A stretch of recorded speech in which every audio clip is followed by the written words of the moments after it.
Salut, bienvenue chez Malaika Immobilienne. Ici, on parle d'investissement immobilier et de recettes financières. J'espère que vous vous portez très bien. Dans cette petite vidéo aujourd'hui, je vais vous présenter 4 questions à vous poser avant d'acheter un bien immobilier moins cher. Comme on le sait tous, les prix des biens immobiliers ne font que monter et depuis 2 semaines, comme si ça ne suffisait pas, les intérêts montent aussi. Et du coup, chacun se demande comment faire pour trouver un bien immobilier moins cher. Question numéro 1, il faudra toujours demander la date des dernières rénovations. Il y a plusieurs propriétaires de biens immobiliers en Allemagne, surtout les propriétaires des maisons qui achètent les maisons, ils vivent et ne rénovent pas du tout.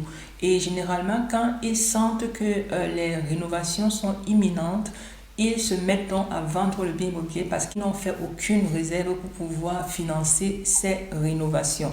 Donc, avant d'acheter un bien immobilier moins cher, demandez-vous toujours quand est-ce que les dernières rénovations ont été faites. Et si on vous dit qu'elles ont été faites, c'est toujours mieux qu'on vous montre les factures qui prouvent qu'elles ont vraiment été faites. Question numéro 2, demandez l'état des caisses du bâtiment. S'il s'agit d'un bâtiment avec les appartements locatifs, donc avec des capitales en lague.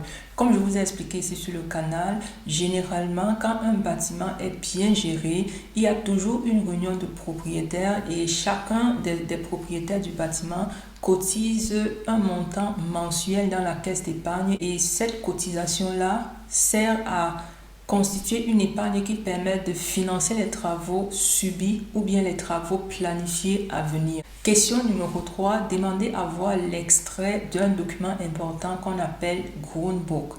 Le Grundbuch, comme je vous ai expliqué dans le lexique immobilier sur le Grundbuch, c'est un document dans lequel est écrit le nom du propriétaire actuel de l'appartement. Et dans le compartiment 2, donc Abteilung 2, on peut également voir si le bien immobilier en question est vendu aux enchères ou bien si le propriétaire du bien immobilier a fait faillite.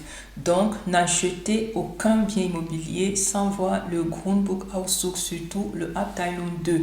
Et comme on avait déjà vu dans la vidéo sur le Grundbuch, on avait vu que on pouvait demander un extrait de ce document-là au Grundbuchamt, même si on n'est pas le propriétaire. Il faut juste démontrer à ce service qu'on a un intérêt réel à acheter cet appartement ou ce bien immobilier.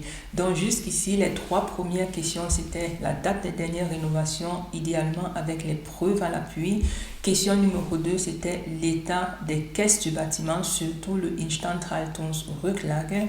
Question numéro 3, c'était l'extrait d'un document important qu'on appelle Grundbuch.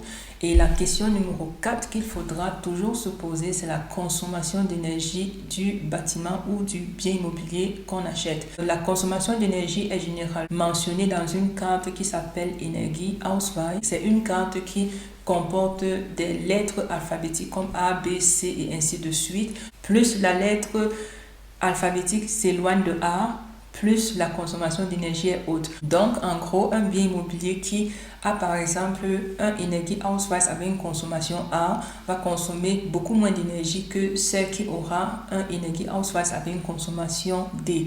Dans les semaines qui suivent, on fera une vidéo spéciale sur le Energieausweis pour vous expliquer amplement les différentes classes. J'espère que cette vidéo vous a été utile et qu'elle vous aidera à trouver des biens immobiliers moins chers mais sans piège. Et si vous aussi vous avez d'autres questions pertinentes que vous vous posez quand un bien immobilier est moins cher, ça me ferait extrêmement plaisir si vous pouvez partager ça avec la communauté sur ce canal. Merci de nous suivre toutes les semaines et restez en santé. Bye bye.